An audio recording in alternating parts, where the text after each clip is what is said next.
पुणे अपघात प्रकरणानंतर तर आणखी एका प्रकरणाची बातमी येते नागपूरमधून। नागपूरमध्ये सुमारे 3 महिन्यांपूर्वी मद्यधुंद अवस्थेत कार चालवून दोघांचा बळी घेणाऱ्या आरोपी महिलेचा अटकपूर्व जामीन फेटाळण्यात आलाय।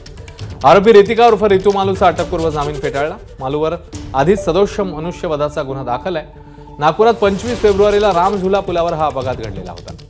रितू मालू आणि त्यांची मैत्रीण माधुरी सारडा या दोघी सीपी क्लबमध्ये गेल्या होत्या। तिथे मद्यप्रदर्शन केल्यावर घरी परत जाताना पुलावरून भरधाव मर्सिडीज नेत एका मोपेडला उडवलं। ही ठोकर एवढी जबरदस्त होती की मोहम्मद हुसेन आणि मोहम्मद आतिफ यांचा मृत्यू झाला होता। पोलिसांनी रितू मालूला अटक करून सदोष मनुष्यवधाचा गुन्हा दाखल केलेला, मात्र तेव्हा कोर्टाने अंतरिम जामीन दिला होता।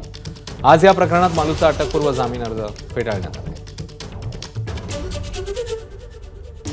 अक्यूजनी अँटिसिपेटरी बेल फाईल केलेली होती before the honourable sessions court. त्यावरून त्यांना ॲड इंडियन बेल ॲप्लिकेशनवर रिलीफ मिळाला होता आणि आता सध्या कोर्टांनी अँटिसिपेटरी बेल त्यांची रिजेक्ट केलेली आहे। आणि त्या केसमध्ये जे 2 आरोपी होते त्याच्यात एक रितू मालू होती आणि दुसरी माधुरी सारडा होती। आरोपींना 2 ऑप्शन्स आहे। एक त्यांनी हे आहे की ते पोलिसांसमोर सरेंडर करावे, नाही तर त्यांच्याकडे दुसरं ऑप्शन आहे ते आहे की ते अजून एक अँटिसिपेटरी बेल फाईल करू शकतात before the honourable high court. ABP माझा, उघडा डोळे बघा नीट।